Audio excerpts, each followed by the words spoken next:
কালীগঞ্জের উপনির্বাচনে ফল ঘোষণার দিন বোমার আঘাতে নিহত তামান্না খাতুন এবং সেই ঘটনায় জড়িত এখনো পর্যন্ত যারা অভিযুক্ত তাদের মধ্যে 14 জন, তাদের কিন্তু এখনো খোঁজ পাওয়া যায়নি।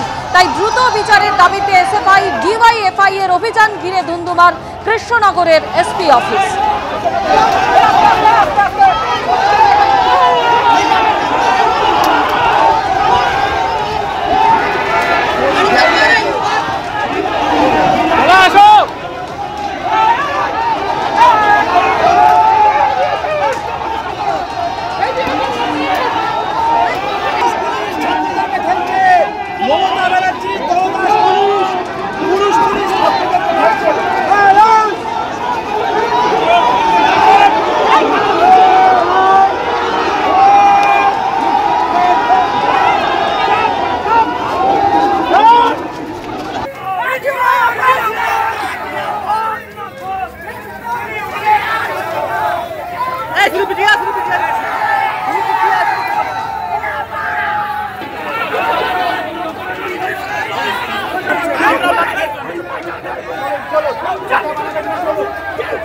আর এই কৃষ্ণনগরে এসপি অফিস অভিযান ঘিরে একেবারে ধুন্ধুমার পরিস্থিতি তৈরি হয়।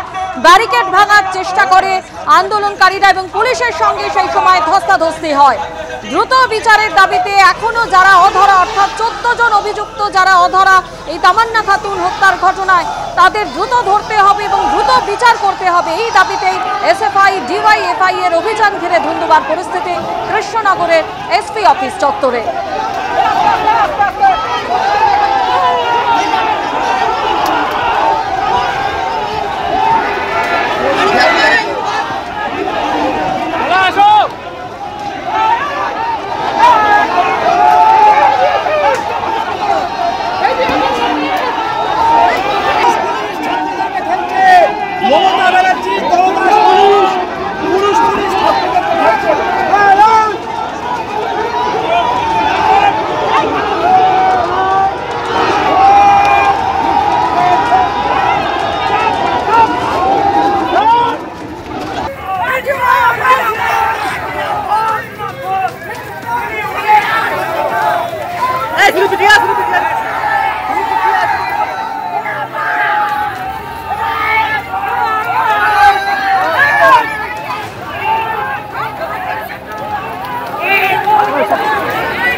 অফিসের সামনে ঠিক কি পরিস্থিতি তৈরি হয় আপনারা সেই ছবি দেখতে পাচ্ছেন।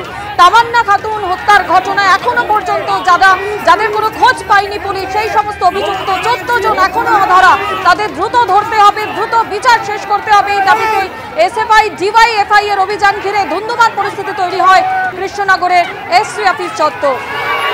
কালীগঞ্জের উপনির্বাচনের ফল ঘোষণার দিন আপনারা জানেন যে বোমার আঘাতে মৃত্যু হয় ছোট্ট তামান্না খাতুনের এবং সেই ঘটনায় যাদের বিরুদ্ধে অভিযোগ দায়ের হয়েছিল এখনো পর্যন্ত 14 জন, তাদের কিন্তু কোনো খোঁজ পায়নি পুলিশ এবং এই ঘটনার দ্রুত বিচারের দাবিতে তাদের দ্রুত ধরতে হবে। এই দাবিতে কৃষ্ণনগর এসপি অফিসের সামনে আজ বিক্ষোভ দেখায় ডিওয়াইএফআই এবং এসএফআই। প্রদ্যুৎ সরকার আমাদের প্রতিনিধি আমাদের সঙ্গে রয়েছেন। প্রদ্যুৎ, আমরা সেই ছবি দেখতে পাচ্ছি, উত্তপ্ত হয়ে ওঠে পরিস্থিতি। যারা বিক্ষোভকারী তাদের ঠিক কি দাবি ছিল আজকে? দেখো, আজকে তামান্না অভিযুক্তদের এবং অবৈধ সমস্ত আগ্নেয়াস্ত্র গ্রামে আছে সেগুলো উদ্ধার করতে হবে। এই দাবি নিয়ে এবং এসএফআই আজকে এসপি অফিস অভিযানে কাজ দেন। এসপি অফিস অভিযান করতে যায় তখন কৃষ্ণনগর ভবনের সামনে আছে বিশাল প্রদ্যুৎ, তুমি আমাদের সঙ্গে থাকো। এর আগে আপনারা জানেন 23শে জুন কালীগঞ্জ উপনির্বাচনের গণনার দিনই বোমার আঘাতে ছিন্নভিন্ন হয়ে যায় ছোট্ট তামান্না খাতুন। এই ঘটনায় 24 জনের বিরুদ্ধে অভিযোগ দায়ের করা হয়। 10 জনকে পুলিশ গ্রেপ্তার করলেও 14 জন এখনো অধরা।